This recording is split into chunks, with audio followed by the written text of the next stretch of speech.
Okay, so we were talking about construction versus design. So we want to talk about the design part of your job now, Okay. and specifically about the home base set where the host speaks the monologue at the top of the show. Do you recall what the home base was when you first started, and if it was always a New York theme? Sure. Let's see. When I started, it was interestingly enough, it was kind of like a generic New York look. It wasn't like something specific. Um, and I think over the history, even the early parts of the show, I don't think it was specifically something. Probably until just before the Grand Central set. But I can tell you that the first 5 years, from what I know, there's still the original drawing, and a lot of people know that, but Eugene and Leo did that first set. And that was changed kind of frequently. Maybe at least every year there were some changes to it. But that was a 5 year period, and then when Lorne left 80 to 85, Leo was the only one that remained, and he will attest to the fact that he did multiple sets. There was one with a little elevator. There are some drawings I've seen that he still had of those sets. And then Lorne came back in 85, and I wasn't there yet. Keith started then. He might have more detail, but he did a few sets then. So when I started, what remained was it was like a brownstone front door. I remember it said artist entrance on it, and 30 was the address. And that's when I had learned from Eugene that's because 30 Rockefeller Plaza, he would make a habit of putting the address as 30, which makes sense. And it was kind of this like brownstone front with some steps, really nice door, and let's see, there was like a there was like an artist get no, the fan was still up when I started. There was a fan, a huge fan in like these big industrial windows. I don't know if you remember it. It would rotate really slowly when the music would play. And then it's a little foggy to me what order things were. But then I think Keith did one that was based on some kind of a club they used to go to or something. But it was like a big, almost like a portrait gallery, but old and run down.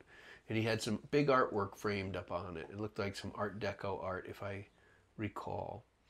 Um, and that set, for some reason, I believe it got moved from home base over to be music set. There was a little bit of a, to save money, I think, from time to time. They would kind of take the home base, move it over, and do a new home base, and then move. But even the year, so when I started, the first big new home base project when I started was the Brooklyn Bridge. Do you remember the Brooklyn Yes. Bridge?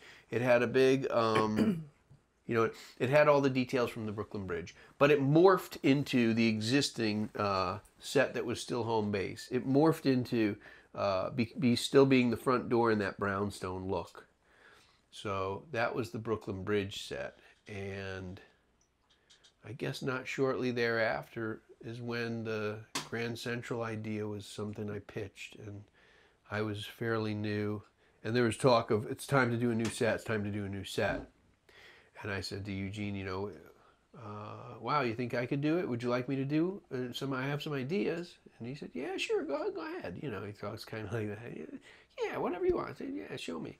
So I went to work on this idea of using, Grand Central. I thought, what an interesting landmark, and it seems like a real icon in terms of New York. And I always thought SNL was kind of, an icon in terms of New York, and I kind of drew the analogy pretty quick. It's an arrival place, and when people host or are guests on SNL, they become kind of a point of arrival. And I pitched basically this Grand Central idea. I had done these little models here that you see, and I somehow think we had a meeting with Lorne and Beth and whoever was, yeah, Beth was directing at the time,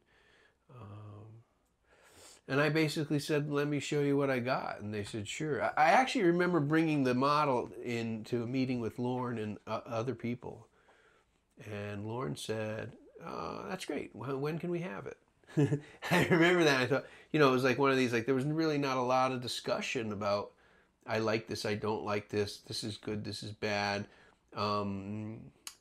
I guess there was a lot of trust there in terms of, obviously, Eugene and Leo and Keith were there. But they kind of like pushed me forward and were like, yeah, I'd show him, show him. And I was like, all like, okay, yeah. And I opened the little box and I showed him the model, and there were very few questions. Beth asked a few questions as director, and pretty sure Phil Himes asked a bunch of questions. Like, how am I going to light that? Or something like that. I don't know exactly what he asked, but he was always kind of a pain in the butt. But yes, so there was, discussion as to, what some details. And, we moved right ahead with it. Basically, I went right to the drawing. I had some rough drawings, but, I am a big fan of working in model form, which you could see here. But that's basically what I always did. I found it the most kind of best communicative, best way to communicate. And many of these models don't have, well, they do now, but most of them don't have any drawings when they start. Oh, really? So this is the first step for you to Yes, conceptualize for it. me, yeah. So Obviously, there's drawing in terms of you see this is drawn, but I would just draw. I don't even have a folder here. There's a folder somewhere with 8.5 by 11 pencil. So I would draw the little elevations and then I'd cut them out and make them in pieces and parts. That's why you see little stuff laying around, because pieces don't always make the make it to the.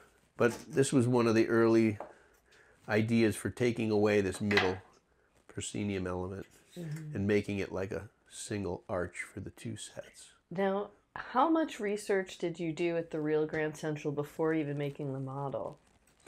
I did a considerable amount of research. I was fortunate enough. Well, the first step, I really just went there and with a tape measure and measured things. I think people must have thought I was crazy. I was like measuring Grand Central, and it was '03, so it was after 9/11, and I was stopped by several people saying, "What are you doing? You can't measure that." I was like, "What are you talking about?" Yeah, I definitely remember. I was taking pictures too of stuff, because like the marble on the floor, and took a lot of pictures and a lot of details. But it was fun as an architecture student. It wasn't. I didn't really think of it as tedious. I actually just took my own time, and I would go there and I measured the columns in front and got all the details I could and kind of observed it. I read a few books on it, and then after I did the model, I looked up, Grand Central. I contacted the people at Blyerbinder Bell, but there was a big article in the Times, probably a while before I made the decision to push this idea. But I think, yeah, I don't remember. They were doing the renovation, right, in 2003. Yes, there was a big article about the renovation. I think it had just been finished. I think if you look now, you can go in Grand Central, you can look up and you can find a little black square in there, and that was their kind of claim to fame of look at how much we cleaned. They cleaned the whole ceiling and all the artwork on the ceiling, and that's when I started getting interested. I don't know if you know, but people look up and there was the big complaint was that the constellations are on the ceiling, but they're upside down. And I guess the architect, if you read, the architect claim was, well, that's because we're looking down from the heavens on it or something. But I read a couple articles about that. In other words, it's all backwards, and then other people say, well, that's because the artist was painting it on his back, but it's not how you see it from the ground. It's how you would see it from up above. So I don't know, but a lot of the details of Grand Central that I didn't discover myself, I went to this guy Frank Pryl. And he was terrific. He actually gave me a tour of the windows. I don't know if you know how all the windows can open and you can walk through the glass. There's a glass floor and you can walk through the windows. And he gave me a tour and told me all about Grand Central, most of which I didn't retain. But no, I retained a good amount of it. But there was a really good book about it, and he gave it to me. And it's a really interesting building. I was also always fascinated with Penn Station, because this whole history of Penn, which I don't know if everyone knows, but Penn Station was completely demolished and destroyed, and there was a big to-do about why it was so destroyed. It was a beautiful, beautiful building, more so than Grand Central actually, but they completely destroyed it, and that's why Grand Central's still standing today. If you read up on it, but Grand Central's still standing because there was a whole team of people that fought to try to get Penn Station from not being torn down, and they did not succeed. They tore Penn down, and the team, I think they were backed by, I want to say Jackie Kennedy was involved, but there were people that fought hard and long to not have Grand Central torn down because, you know, there's a lot of real estate above, and they didn't want to. Many people wanted to tear down Grand Central and utilize its full footprint and levels and stuff. But it's still standing, and I just, yeah, I didn't research it a lot, but I just was, you know, as a person who lives in Connecticut, that was where I would arrive. I came into Grand Central all the time, and I always found it went through an amazing transformation over the years, at least of my coming to and from New York. You know, and it's a pretty historic landmark. Why did these elements, because, you know, you didn't use the constellation or like the grand staircase, but so why did you choose to focus on the tracks and the parts that you, which parts I think the other retain? elements were just too hard to incorporate. I mean, the major staircase, would have loved to use them. I have, you know, tons of little sketches and stuff of information of stuff I would have loved to use, but I think, you know, I pared them down to the elements that are best suited for our stage, you know. And in the end, you know, you can see I did the front element, the entrance on 49th and Vanderbilt, 42nd and Vanderbilt. That corner entrance was really beautiful to me. But there's also an entrance in the dead center of the building that looks like this, but it's all straight. And I remember there were various elements I presented to Keith, Eugene, and Leo, but they were presented like this, as individual pieces. I have a model of just the windows that open. And the reason I built the model separately is because it allowed me to insert them into this actual model. They were pieces that I would put in and move around until we discussed how they worked. That's why there's the double tracks. I have another model to the scale that the double tracks can fit in there. Where they are, I don't know. But I did have a whole bunch of different scenarios that I would present to Eugene, Leo, and Keith when I was, you know, developing it, and they were responsive. You know, this is actually Eugene's idea, was adding this whole front piece. You know, he felt that the proscenium should continue out into the audience, so I added this piece, and it's there. Talk about the lights, because I know that was a big challenge. Yeah, all the bulbs. Yeah, what was... Well, what the was lights are specific? fine, but the lighting designer didn't want to use. He didn't want to use traditional bulbs, which I was really adamant about. I was kind of upset about that because I came in one day after the set. You know, the set was just being put together, and they had put all these round popcorn bulbs in, and I had purchased the old-fashioned bulbs.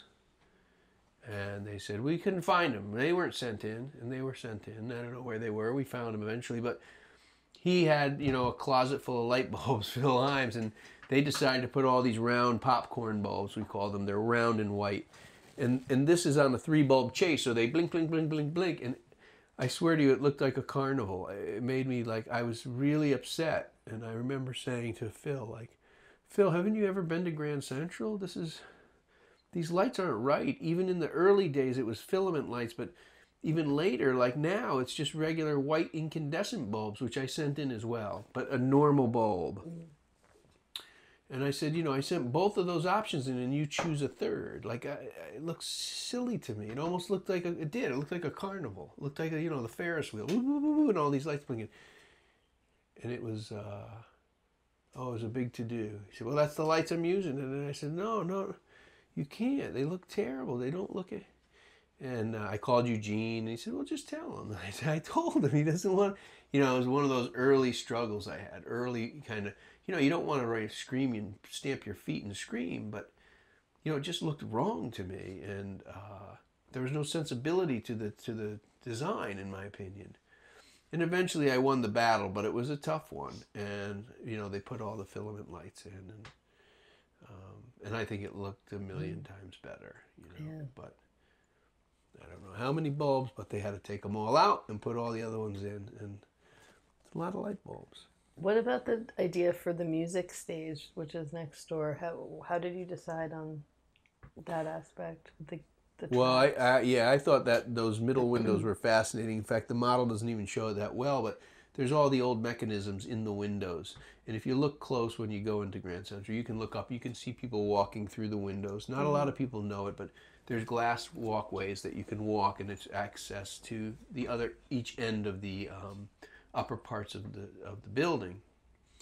And of course, part of the reasoning is because when it was built, there was no central air. That was how they cooled and heated the building. You know, when it was cold in the winter, there's a big crank, and you could crank it, and all the windows in one bay open, and they all shut from one little crank. So I actually made the windows work. Of course, that was another struggle with lighting, but you could turn it, and the things would all open.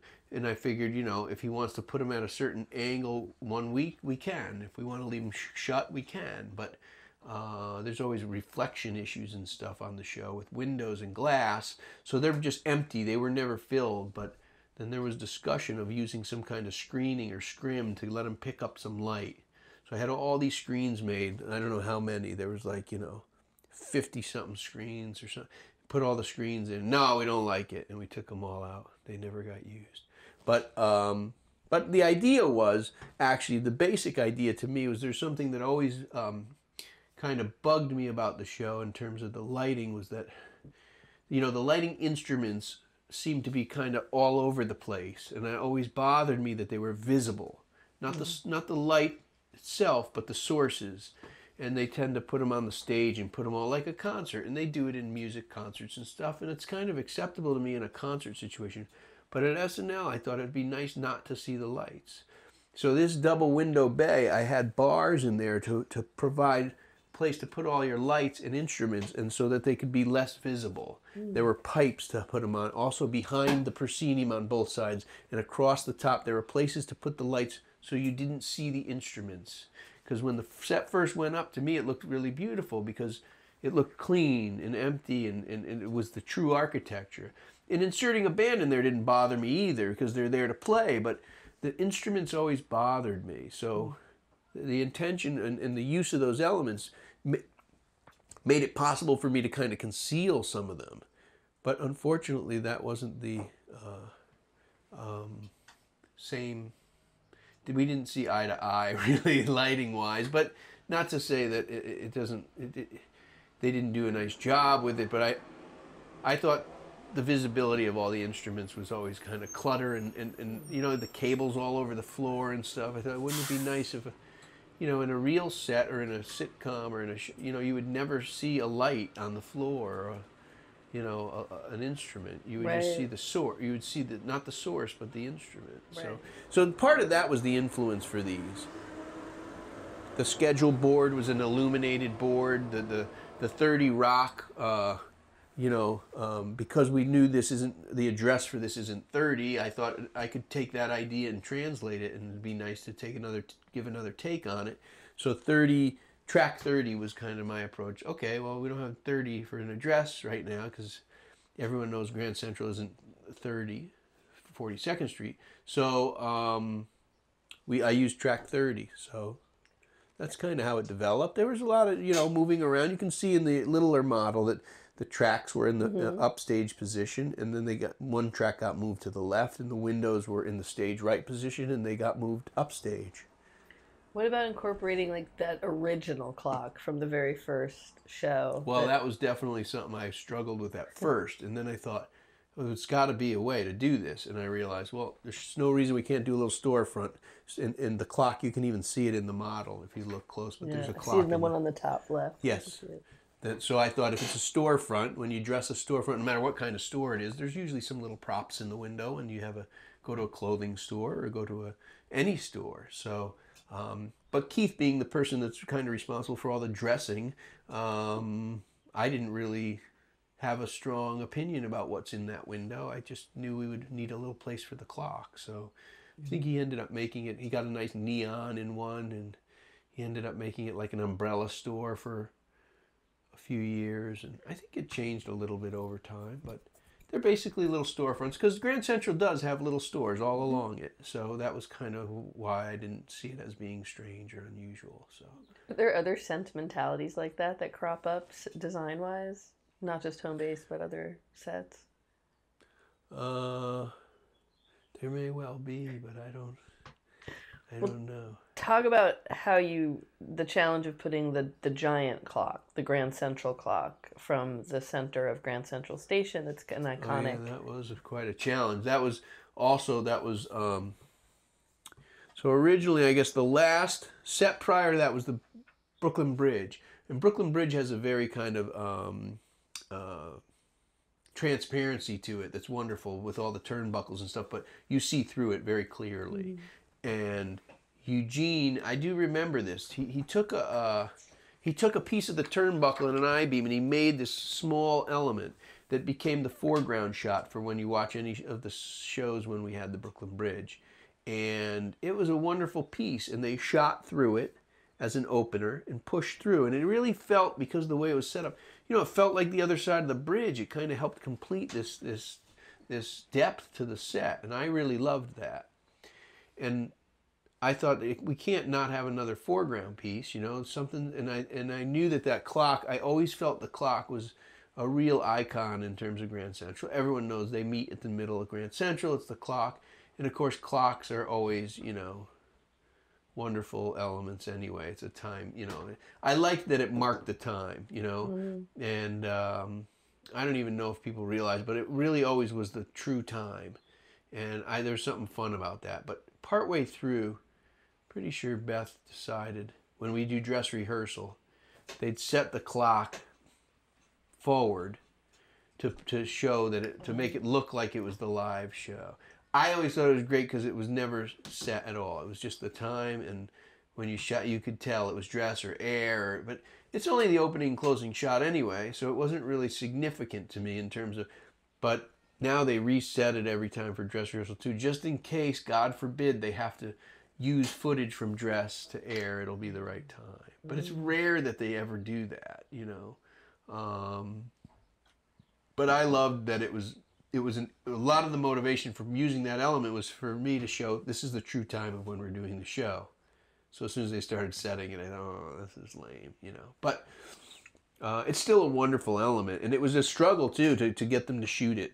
You have to remember there's that transparency of the turnbuckle for the Brooklyn Bridge, and that being used to things at SNL is why when you try to do something differently, there's often a considerable amount of resistance. The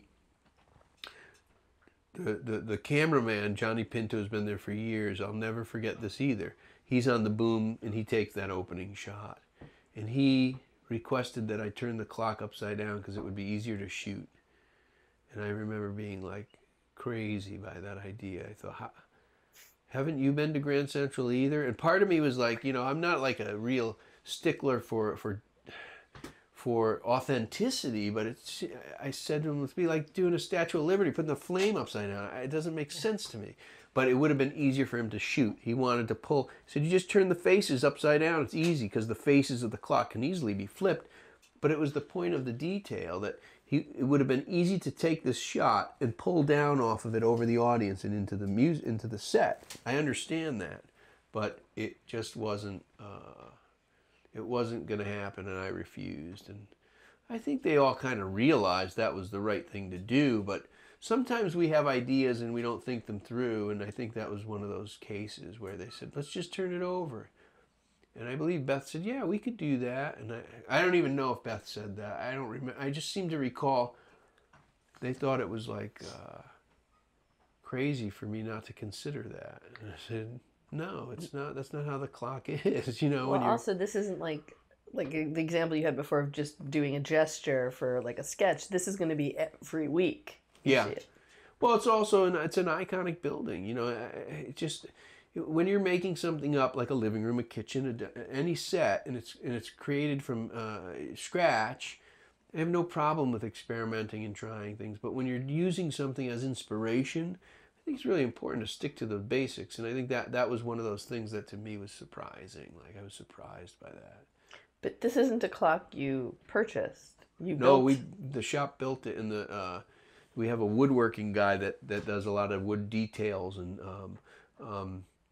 American wood column out in Brooklyn. It's kind of a dying art, but I went over there, Tommy Lupo, and that was tough too. It was this massive ball that they glued up for me and turned out of solid wood. It weighed so much. And in hindsight, I should have done it differently. I should have had one of my specialty prop guys like cast it and make it out of lighter plastic. But it is a solid wood ball that was then turned and then cleaned out, and then he turned it over to us. He did a beautiful job with most of it, but when he turned it over to us, it was so heavy that it was ridiculous, because he said he couldn't turn, when you turn wood, it's very heavy, but it's rotating at such a high speed. And he was afraid someone was going to get killed, because it's, you have to carve it with precision and with a wood tool, and it can be a very dangerous thing. So he didn't want to take the center out of it because he thought it could collapse.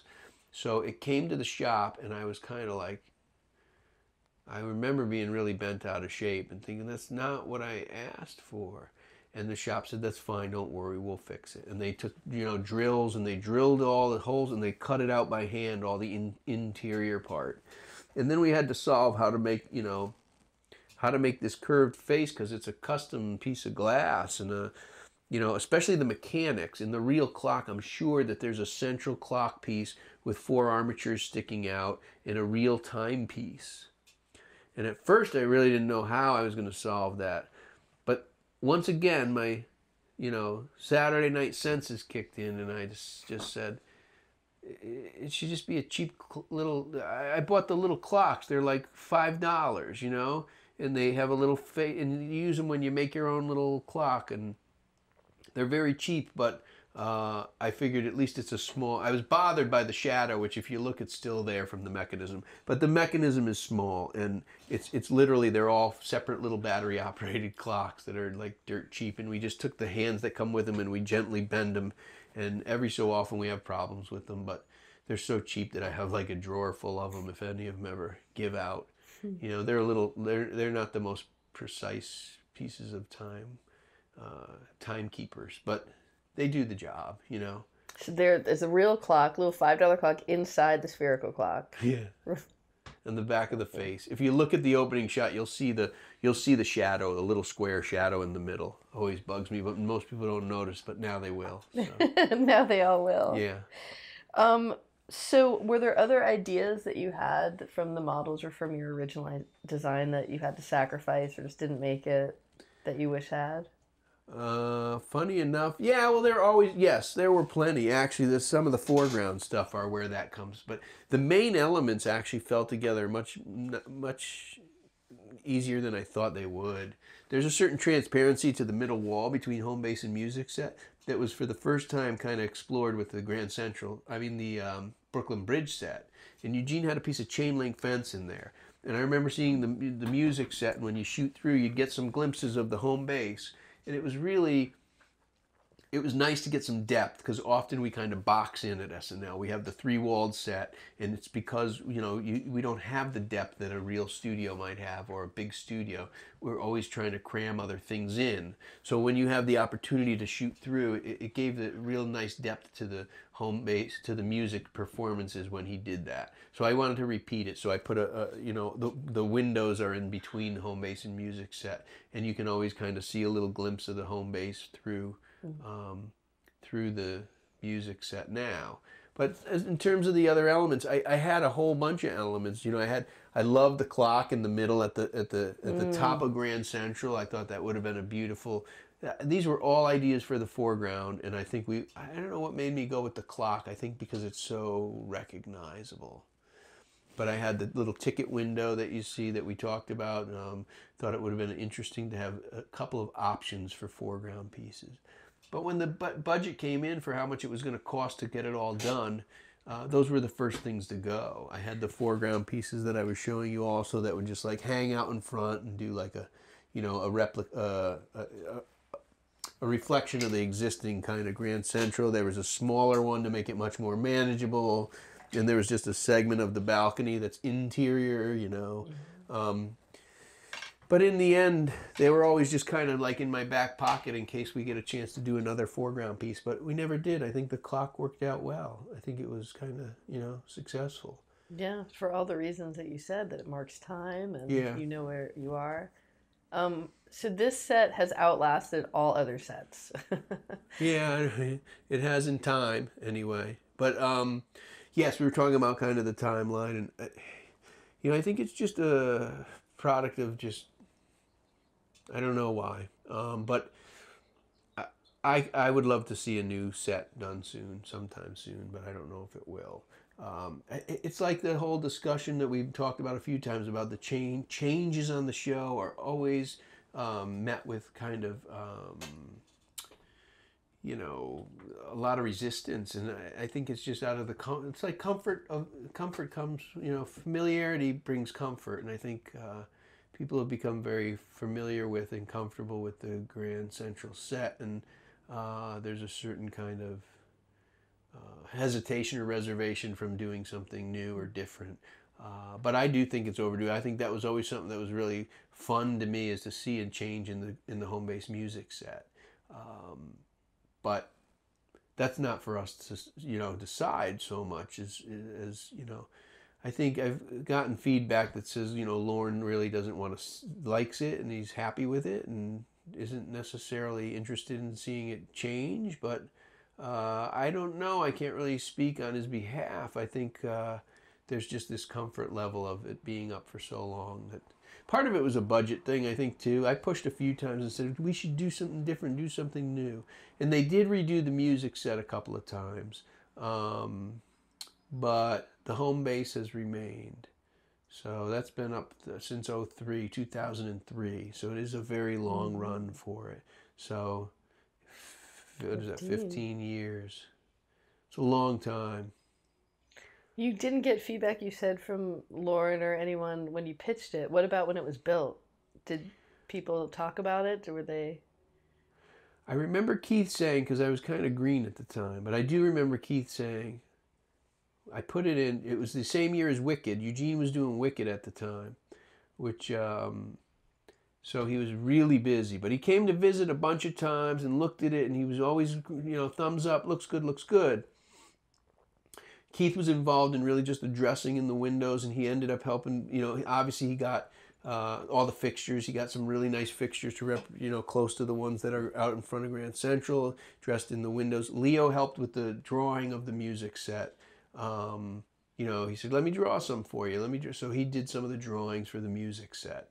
But in terms of feedback and in terms of, Keith said, this is the first time ever we didn't get a single note about it, because he said usually, so I was kind of proud of that. I don't know if he just was, being nice or what, but he said, this is the first time we ever did a whole new set. I didn't get a single note, no questions or anything, because often, just like with a regular sketch, when we go to rehearse, they'll come to us and say, well, we really want this or like this, and a whole new look after those two sets. We completely pulled both sets out and did a whole new set.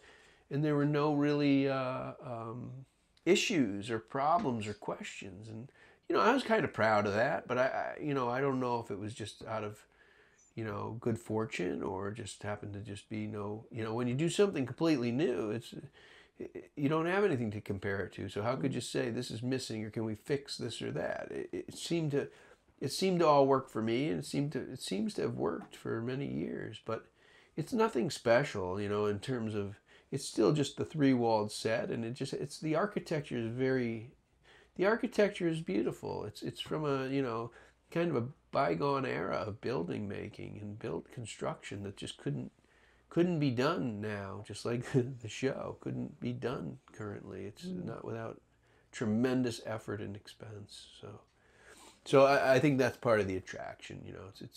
It's a beautiful building. The architecture it's not my architecture. I always kid around, but it's kind of, I stole it. That's Grand Central. I just made it out of wood and fake materials. But it is a fun set, and I'm proud of it. And and I think its longevity speaks for itself. That it's certainly competent, but I don't know that's any more special than the others. I really don't. I just think it's been up longer. Well, like you said, it's so iconically New York. Would it always have to be just It is emblematic of New York City, whatever the Well, that's the question. When you look back at some of the other home bases and music sets, I think it's funny because there are pieces of, there was maybe a Port Authority. I remember a sign being like something based on part of Port Authority. There's There was in the 80s, I think Leo did one that was kind of like New York City subway look with the subway tile, and maybe, I don't know if it was a particular subway stop, but there definitely was, there was a set based on the subways of New York.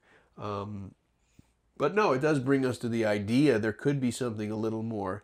That's why I always liked this idea that I shared with you guys. But Ellis Island is a beautiful building to me, and I had pitched this, God, maybe 5 or 6 years ago, and said, "Wouldn't this be fun? Why don't we?"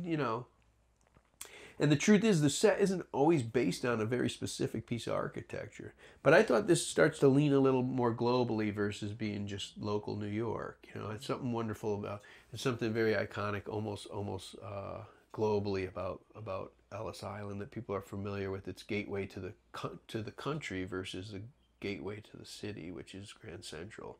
So in a way, to me, it was almost like, oh, this is a very clean change, moving from the gateway to the city to the gateway to the country. But the show wasn't really ready to do that, or the decision was made that it's not time for a change yet. So 13 or 15 years later, it's still up, and there'll come a time, I'm sure. I can't believe it'll be up forever, but who knows? And then we did the exhibit. There's an exhibit that's in Chicago now that started in New York. But when we were doing it, we were discussing what do we do, and we replicated the Grand Central set. We actually, the exhibit, the man in charge of the exhibit, Mark Locke, he was a great guy. He did, he was in charge of a number of exhibits, but he did the SNL exhibit. And he was so excited by the notion of putting a new set up that he would actually get the original set to be part of the exhibit. And in the end, we didn't do a new set, and so we had to duplicate and replicate this set for the exhibit. So there's another little kind of copy of it. It's almost exactly to scale the same as this, which, I had to work a little to squeeze a few things to make it fit our space, but it's pretty close to the real entrance on the corner there of Vanderbilt and 42nd. So. Are there other sets that you've built for this show that you're proudest of that you? I think I'm always proud of the work for the week. I mean, sometimes more proud than others, but like any specifics of favorites that you got to work on that you just? You mean for the sketches? For the sketches, yeah. God, there's so many. That's what's so hard to believe. I look back sometimes and I think, oh my God, that was one of the first ones I did. That was one that was, recurring. When they recur, you kind of feel like, oh, it's almost like that architecture analogy I make. When a sketch recurs, you're stuck with it. It's not, it's not like you can fix it, but generally it's got to stay. So like Safari Planet was one of my first ones that recurred, and I was like, oh my God, this is the same set over and over. This is my first recurring set. But there were a lot of them along the way that I'm always pretty proud of them.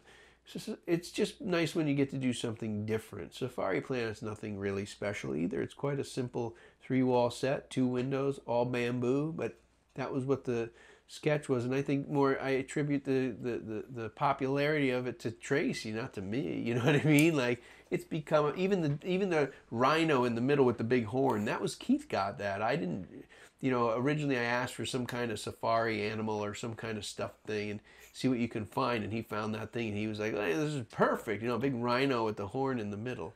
And I even think he had, trouble getting it one week, and we had to go crazy to get it because you can't do Safari Planet without the big rhino in the middle of the set. But there were many along the way that I really, really am proud of. I just can't think of them all. What about periods? Are there periods or styles that you really get into and get excited about? Well, they tease me. I think this is kind of feeds into a lot of stuff. But they always kid around because when we get something supposed to look like a high school production or something, they always say, Joe could do that. Joe does that. He still does it. I've done, a bunch of high school stuff and, or amateur productions. And, I get a great deal of satisfaction out of working with, teaching, working with the kids. I come from a history of, teachers in my family. And I think there's a lot of satisfaction that might not come from a professional career, that when you work in education. You get it from, you get feedback or from the kids, give you a great deal of satisfaction. So I think that's always been something that's been fun to me. But when sketches come up like that, they'll be like, oh, it's supposed to be a high school production, let Joe do it. You know, it's supposed to be amateur, let Joe do it. You know, in a way they're just razzing me, but it's something I always do. I love to do some of the stuff that they all do. You know, they all have a, we kid around, but you know, Keith tends to do a lot of the game shows, and I've done plenty of game shows, but they're hard because it's always a sketch that's written and it just says it should be a game show, and it's hard to get something out of the writers to say what kind of game show, you know, because game shows, there's so many of them out there right now, and they're often three people at a podium and a host kind of game show. It's like, all right, but what's the look, you know? And it's they don't really, you know, game show, okay, you know, it's very, very vague and broad, and I think that's why Keith does a wonderful job with it, and we kind of pigeonholed him in there, but he's good at it. And Leo loves doing the, you know, we always push him towards the spaceships, anything with rivets and old school kind of, so he does a lot of that. It's Flash Gordon. Yeah, it's Flash Gordon inspiration, and Eugene does a lot of the boats and the maritime stuff, and I kind of pick up remember, they have so many years on me that I just kind of roll with whatever. If I needed to do a boat, I've done a few boats, I've done a few spaceships, I've done a few game shows. So, and they could all do the other stuff as well. But I think you find, you know, you're drawn to certain stuff and because you enjoy it. And if you're going to enjoy it this week, you know, I noticed Leo gets excited when there's like a spaceship in it. It's yeah, then do it. You know, if it's going to keep you interested and excited this week, then you should. You know, you should do it. But I like to do a lot. You know, I don't even think we've talked about it, but I think when it comes to like stuff that's real, like often when we do a show that exists, we did some sports ones that were like, you know, NFL Sunday Sports, or I used to do a lot of those too, and I find those kind of challenging because I want it to look like the show that it is, but it's not nowhere near the size and space. So I find those challenging, and you know, they have these usually massive desks with people at them, and it's, you know, you got to make a mini version of them, and I always found that kind of fun and challenging too. But the old shows, like the Lawrence Welk show. Oh yeah, the Lawrence Welk show was fun. That's right, I did all of those, and I think they just kind of fell in my lap in terms of being quirky, or ones that maybe the other designers aren't so sure what the heck they're supposed to be, or yeah, there's something amateurish about the Lawrence Welk show, other beats in the sketches that, you know, I did the first few and then it was like my thing. Oh, Joe does that one, you know, so they weren't particularly, I didn't really particularly get chosen for them so much as nobody else probably wanted to draw it that week, so... Yeah. You know, and I do sometimes, I get the ones and I scratch my head a lot. I think you guys are giving me this one because nobody knows what it's going to be, you know. We're not really sure. The writer's not sure what they want it to be. So now I get to do, you know, and a lot of times that does happen, and I'll do it and I'll take a chance, and then it's not at all what they want, and we'll fix it, and I'll be like, oh, I knew it. It's not my fault. You know, they didn't say what they wanted. But it happens to all of us. It's not, you know. What else do you dread? Like if you see on paper that you know is going to be a problem in the shop. Oh God, well, yeah, when it's, you know, something unusual. I mean, when it's all custom, when the set has to be completely built from scratch, are the things that I dread. Oh. A truck, you know, or often we had an old-fashioned car, and it was like, how are we going to get it? We can't get a Model T Ford, you know. Maybe we could have, but it's not going to be cheap, and how are we going to make it fit, you know? I remember we did the Model T Ford, and it ended up being a combination of parts from Model A and a couple of different, and I just built some out of wood, and we cobbled it together and ended up getting away with only half of it. And then we did a Music Man sketch maybe a year or two later, and we turned it into the Wells Fargo wagon. You know, I used the front of it and made a wood rear end to it with the old pickup look, and it still have that, but there's always an interesting challenge when you get stuff so specific. You know, they needed an old Model T Ford look. You know, I couldn't say, can we use the LeBaron convertible for this? No, it wouldn't have worked. So, do you like it? You told me that the finale from this last Tina Fey show with the rotating the royal Oh family yeah, wedding? Was yeah. that something you've done before Royal with the? wedding. No, that was something new. That was I attribute that to Higgins. Steve Higgins came in and he insisted that. I mean, I think the truth is we know that we can't accomplish like we had a few shows before that. We had to do a theater, and it was supposed to look as if it was a theater for 1,000 people or a space for 1,000 people because there was stuff written in the script that said, "Oh, there's only 4 people here tonight. This is occupancy for 1,000 or something," whatever the script was. And I remember the discussion of, Higgins had said, it's got to really look like it's a big theater. I mean, we could change the number a little, but the joke is that it's only 3 people in this huge theater. Can't we really make it bigger? And of course, you only have so much real estate in the studio. Oh, see, stop for a second, because so people need to understand. I don't think we've talked about how small the space is in 8H.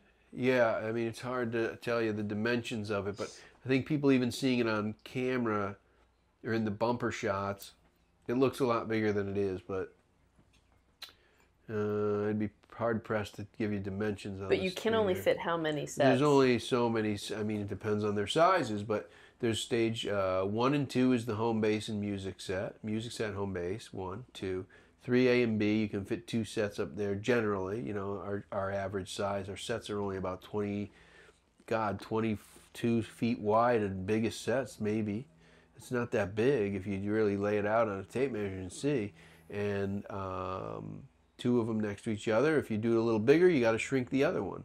But maybe 2 sets there. There's a cane area out in front that can be another set there. Stage 4. Stage 5, we usually put a set out there in front of Lauren's area. And then stage 6.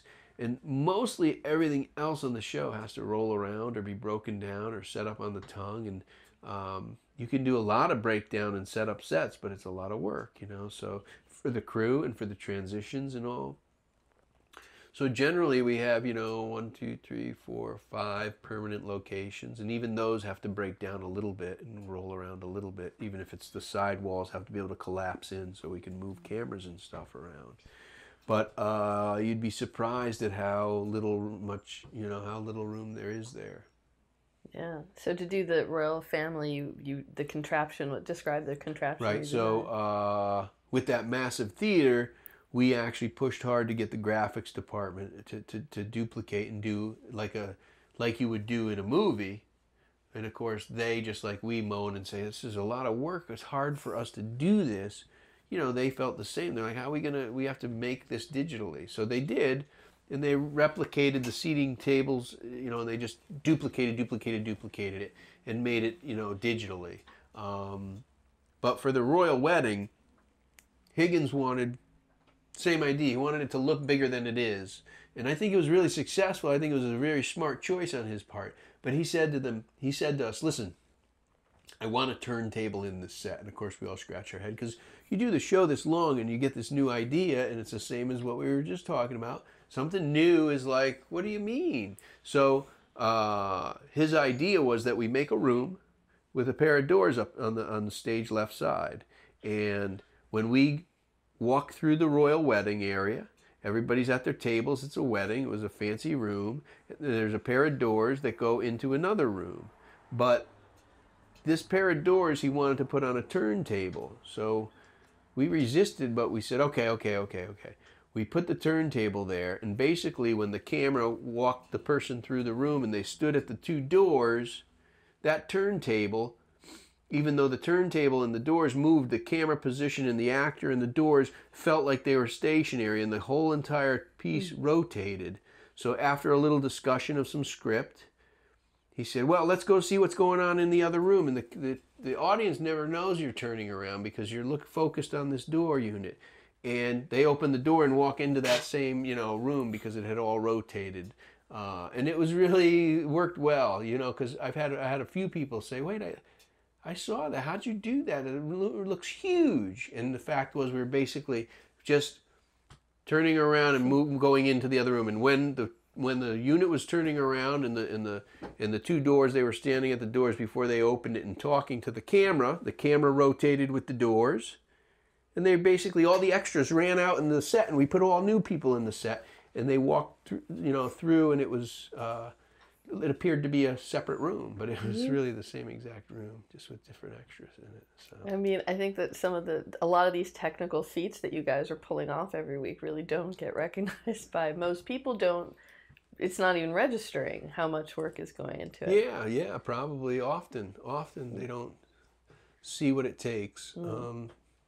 That's kind of the art and the trick of our job, I guess. Well, when we're here to deceive the audience, deceive the people.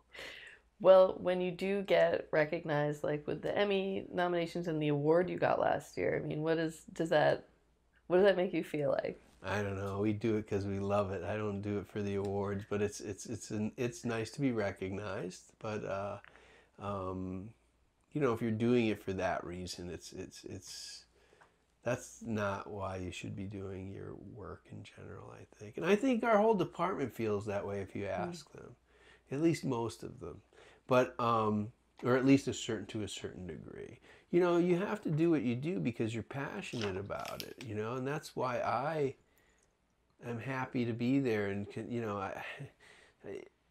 I really have to be honest. It's not the important part of my job. The important part is the satisfaction that it brings from week to week. And I even kid people, even though I know it's a job. I wouldn't call it work if it wasn't work, but I often say to people, "Well, how's your job? How's work going?" I say, "How's your job?" I say, "Well, it sure beats working." It's because it's enjoyable most of the time. Now, maybe I exaggerate a little because sometimes it is really stressful and really difficult. And I've had shows where I leave and really think like, oh, I can't do this one more show. I can't even do one more. And then you just pull through because the workload can be really overwhelming. And I've learned to manage that. But early on, boy, it was stressful. It was really stressful, really difficult. You'd take it home with you. I wouldn't sleep. And I barely sleep now when we do the show. But I know that window is short, and it's Wednesday, Thursday, Friday. Saturday, I'm going to make it home, no matter what. And there's not many places that are, when you're working in production that are like that. You work on a play, you work in theater, you do these, these days are, especially right before production, right before opening. They do, what do they call them? Six out of seven or 7 out of, I don't know what they call it. I forget now. I haven't done it in so long. But, you put all these hours in and you just put them in and put them in and put them in. And sometimes the show opens and you're still working on the show and fixing it and doing what you can. And it's not unusual at all. You're in previews when we did, up in a different town, and then you got to move the set. And sometimes it's really exhausting and long, and sometimes it doesn't even ever, pay off. Sometimes it's not necessarily successful. But with SNL, it's like, we have it down. It's those 4 days, boom, we do what we can in the window we have. And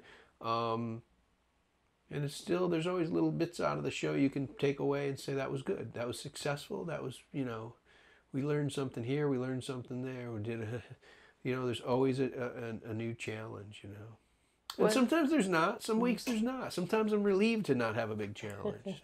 Oh, good, living rooms and dining rooms and kitchens. This is good. We know these, and we can, They still have to get built, though. They do. But they're easier than, spaceships and exploding whales and, crazy things like that, rotating, doors and rotating. I was very worried about the turntable if it would work. Obviously, conceptually, I knew it would work, but technically, you want to make sure it works, So... Yeah, the actors don't fall off in the middle of a live tape. Yeah, or the speed of the rotation and stuff. That was, a concern. Like if it's a slow turntable, it's going to kill the sketch. If it's not strong enough of a turntable, it's not going to be able to turn with the weight on it. It's not going to be a success. So we had to rent a turntable. So it worked out fine, but the turntable would have cost me quite a bit more if I brought the turntable to the shop, which we wanted to do originally, so I could try it and test it and set it up and put the set on it.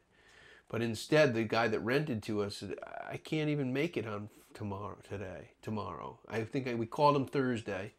We were saying, why don't you bring it to the shop Friday? We'll set up the set on it. We still had to build the set, never mind set it up on there, and then test it and then take it down. So because it's a rental, he insisted he has to assemble it and take it apart and then we had to ship it uptown. He had to go uptown and assemble it and take it apart, and so that was part of the deal. Jeffrey Meyer's turntables. He was great though. He was really great to us, and you know, that's sometimes you just have faith in the people that do what they do and hope they do it well. I gave him an idea of how much weight it was going to do. I gave him an idea of what it would need to rotate and the speed, and he said no problem because he's a turntable specialist. So, does anyone at any point ever come to you with budget and say like, "This is you have to do it some other way. You have to figure it out"? Like, is there anyone during the week who is checking? It happens, but it's usually good because I have the support of them to tell that you can go tell the writers that we're not going to have a turntable, or Higgins or whoever. In other words, if you think it's too much money, then you'll have to do something different. It's not like I can say no problem, we won't spend the money on the turntable, but we'll still make it work. I can't make it work without a turntable. That's it. There's no short way around it. So we either rent the one that exists that can handle this, or there's no time to custom build a turntable. So those are the kind of things I always bring them up though. Like, I still think we should build our own turntable, but how often in my time at the show have we needed a turntable? Not a lot. So to build one that the show owns and get the parameters correct as to what it would be used for is like almost impossible. How do I know until I'm told what the sketch is, Right. What are some basic tools that you use in your craft that repeat like every week? You're going to use hammer, screwdriver. No. Meaning in terms of materials, or just things that are just going to be useful every time, that are just... Well, yeah. I mean, what is in your toolbox? Like, say you had can be a big toolbox or small toolbox. What's in there? Yeah, I mean, generally 99% of the show is all built out of wood. I mean, it's all... The metal work I discourage because it's more work, and it becomes it becomes really wasted material, I think, sometimes.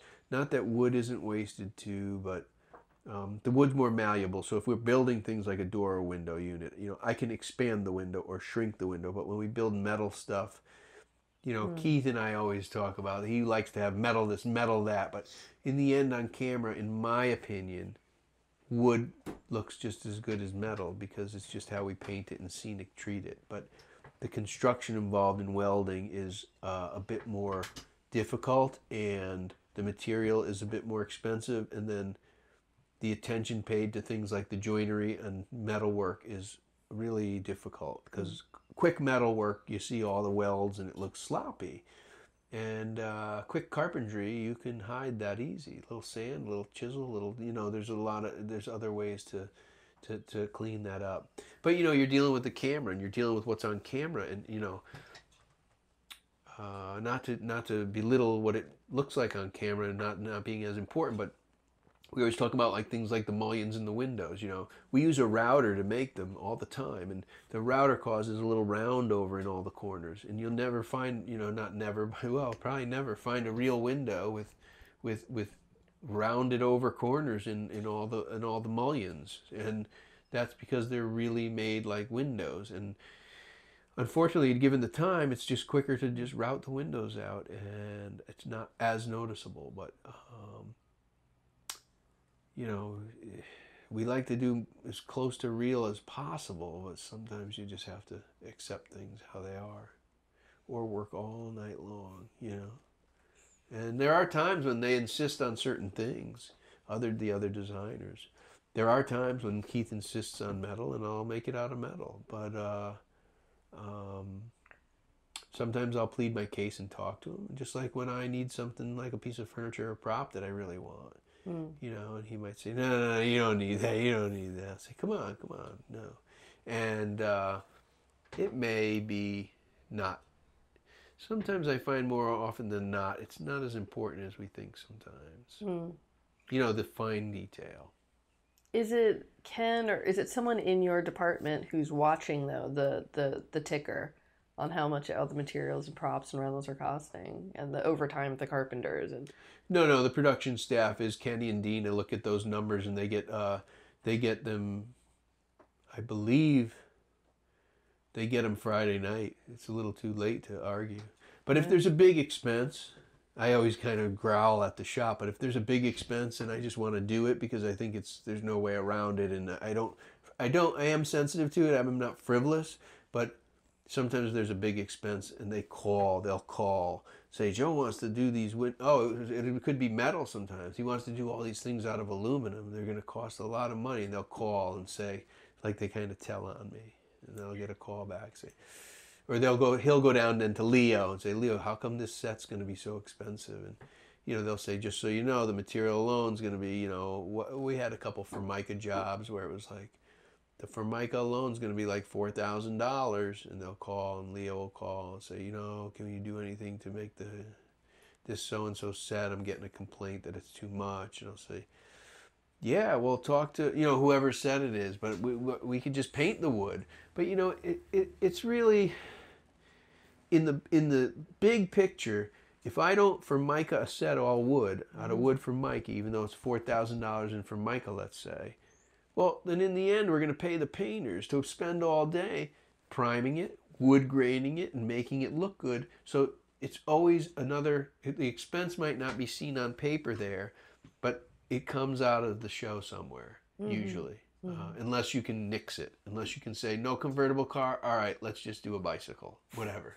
Bad example, but you get the idea. In other words, you got to rethink the idea, because usually we don't rethink the look, Yeah.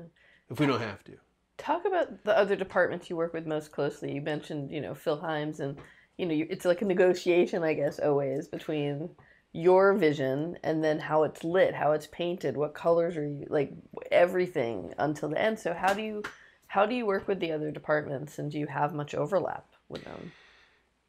Well, it's an interesting question, because the typical production in the world works a great deal together with other departments. But because of the rapid pace of the show, there is a tendency to entrust everybody with what they're doing and hope when it all comes together it's a synchronized idea. But there are many times when, out of concern or details regarding things like wardrobe or costume, let's say, for example, here's a good example, but maybe not an expense-wise good example, but let's say we're doing a Peter Pan sketch and we want him to fly. Sometimes people forget you can't use green chroma key for Peter Pan because he's going to be green. His wardrobe's going to be green, okay? Or we've had a couple incidents where we don't think about it because maybe it's not Peter Pan and we don't know. Maybe it's a sketch where someone flies, but they're in green. I wouldn't know that unless someone calls it to my attention.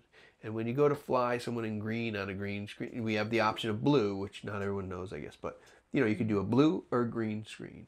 And if there's been times when all of a sudden you key out and all of a sudden it's a floating head or something silly like that, and you're like, now that's a drag for me, unless wardrobe wants to help me out and change the costume.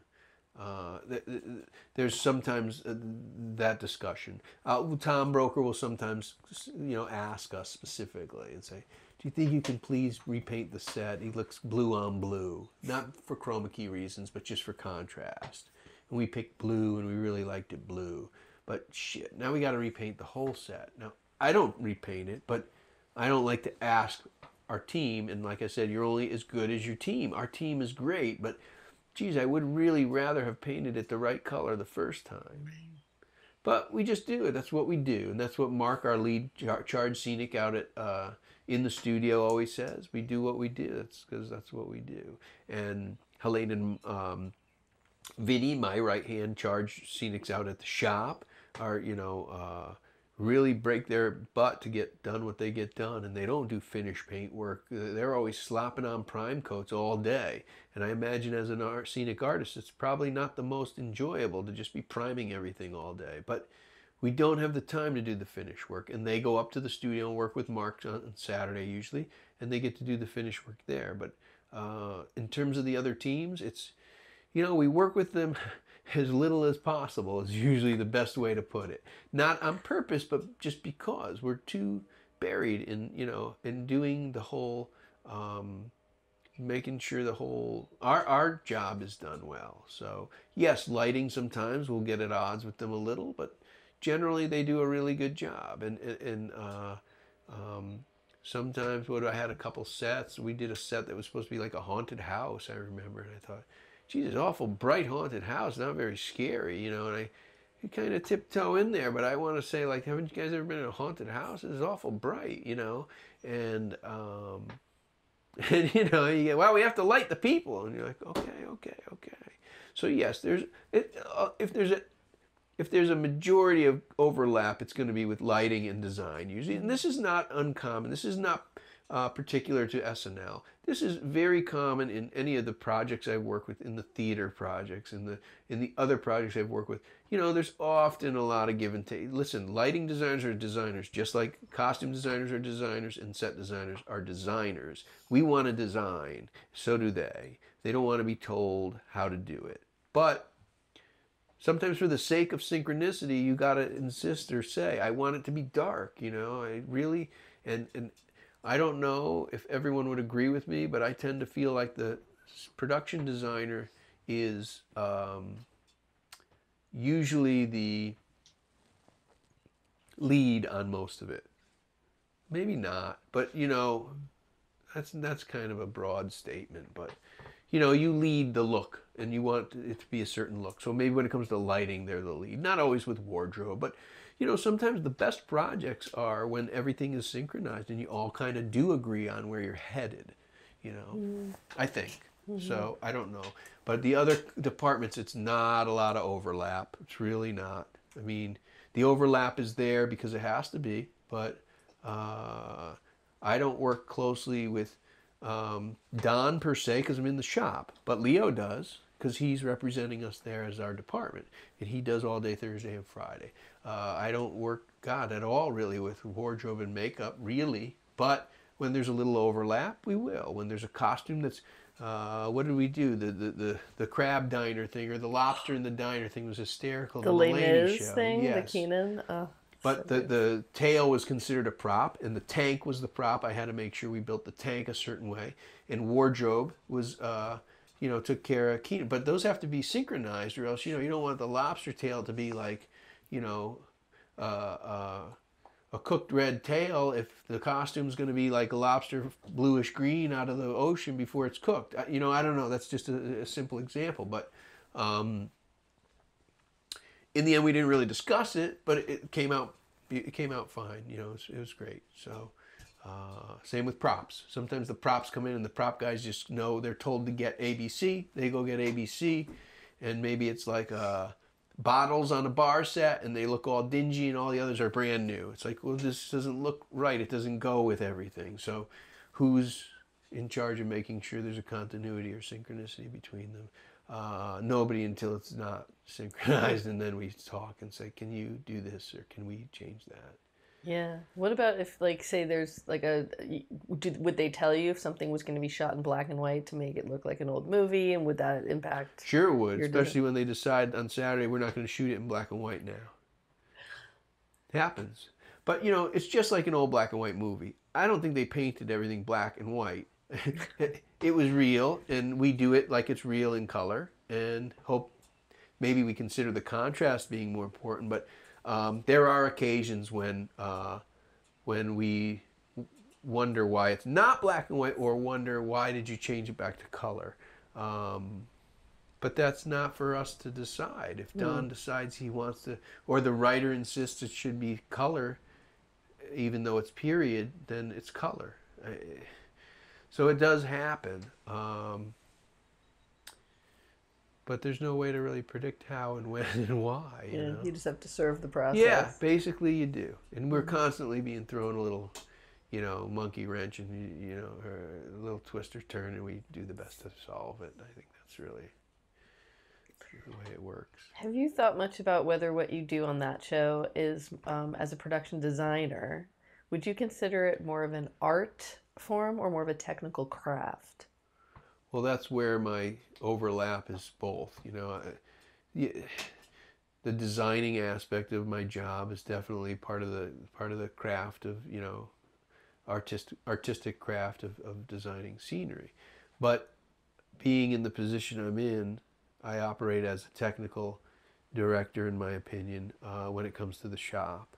Um, and it's just because that's the way it kind of morphed. That's the way it evolved over the course of the show. And you do have to oversee as a designer in a normal project. You do oversee all the details, but a lot of times when you have a little more time, you bring something to a shop, and they will actually produce sometimes technical drawings, or they will, but they really do it for the carpenter, not really for the designer.